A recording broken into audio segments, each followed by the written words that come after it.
Did you know that over 1,000 years ago, Muslim scholars were making discoveries that would change the world forever? From the stars in the sky to the numbers we use every day, their innovations still shape our lives. Let's uncover their incredible story. Welcome to Epic Ummah, where we explore the amazing history of Islam and its impact on the world. Today, we're diving into one of the most fascinating periods in history, the Islamic Golden Age. This was a time when Muslim scientists, doctors, and thinkers made breakthroughs that laid the foundation for modern science. From astronomy to medicine, their discoveries were truly ahead of their time. So, let's travel back in time and discover how these brilliant minds changed the world. Ever wondered how we know so much about the stars and planets today? It all started with a Muslim astronomer who gazed at the night sky and unlocked its secrets. Meet Al-Battani, a scholar from the 9th century. He wasn't just stargazing for fun. He was measuring the cosmos with incredible precision. Using tools like the Astrolabe, he calculated the length of the solar year to within minutes and mapped the orbits of planets. His work was so accurate that centuries later, scientists like Copernicus relied on it to develop their own theories. Al-Battani also built on the work of earlier astronomers like Ptolemy, correcting mistakes in their models. Imagine standing under a starry sky with nothing but a simple instrument, plotting the movements of the heavens. That's what Al-Battani did, night after night. Al-Battani's discoveries laid the groundwork for modern astronomy. His precise measurements and corrections to earlier models helped us better understand our place in the universe, inspiring scientists for generations. From the stars above, let's shift our focus to something closer to home, our health. What if I told you that some medical practices we use today were developed over 1,000 years ago by Muslim doctors? One of the greatest minds in medicine was Al-Razi, also known as Razis, a Persian doctor from the 9th century.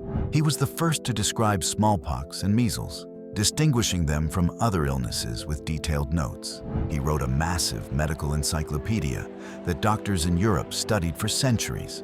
Al-Razi didn't just theorize, he practiced medicine, setting up hospitals where patients got compassionate care.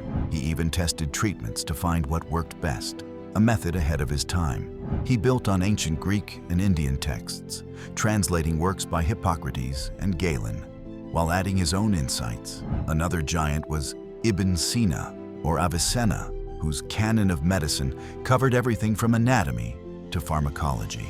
This book was a go-to text in European universities until the 17th century. Imagine being in one of their hospitals, surrounded by scholars who blended ancient wisdom with new discoveries.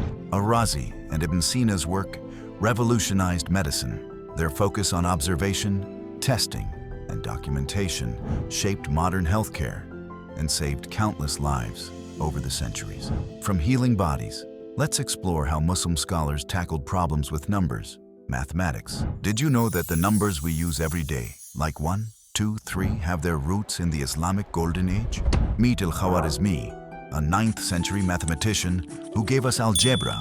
Yes, the same algebra students wrestle with today. His book introduced solving equations with symbols, simplifying tough calculations. But he didn't stop there. Al-Khwarizmi developed algorithms, step-by-step processes that power today's computers. His name even inspired the word algorithm. Muslim scholars also advanced trigonometry and popularized the use of zero as a placeholder in the decimal system, ideas they refined from Indian mathematics. These breakthroughs made engineering, astronomy, and trade easier. Imagine designing a building or calculating trade profits without zero or algebra. It'd be a nightmare. Al-Khwarizmi's work spread to Europe through translations, shaping the math we rely on today. Al-Khwarizmi's inventions, like algebra and algorithms, transformed mathematics. They're the building blocks of modern technology and science, proving his impact lasts to this day. Now, let's see how this knack for precision turned into stunning works of art. Architecture. Ever seen a building so beautiful it takes your breath away? That's the magic of Islamic architecture from the Golden Age. Take the Alhambra in Spain, Built in the 13th century, this palace is a masterpiece. Its walls covered in intricate geometric patterns, its courtyards alive with fountains and lush gardens. Every design was calculated with advanced geometry for perfect symmetry, blending math with beauty. Islamic architects were also engineering geniuses, creating aqueducts to supply water to cities, and using glazed tiles for vibrant, lasting surfaces. Picture walking through the Alhambra, surrounded by endless patterns and flowing water, all crafted with incredible skill. Islamic architecture, like the Alhambra, fused art and science in ways that still amaze us.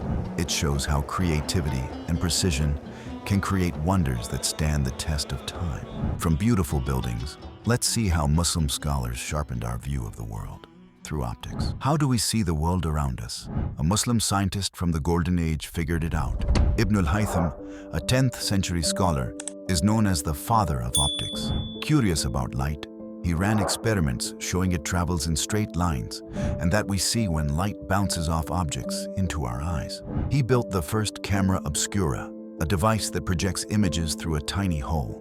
His book, Kitab al-Manadhir, influenced scientists like Leonardo da Vinci. Ibn al-Haytham's methods, testing ideas and recording results, were early examples of the scientific method. Imagine him in his workshop, playing with light and shadows to crack the mysteries of vision. Ibn al-Haytham's discoveries in optics paved the way for modern physics and photography. His approach to science still guides how we seek knowledge today. From understanding light, let's dive into a field that transformed science: chemistry. What if I told you that the foundations of modern chemistry were laid by a Muslim scientist over 1,000 years ago? Jabir ibn Hayyan, an 8th century scholar, is often called the father of chemistry.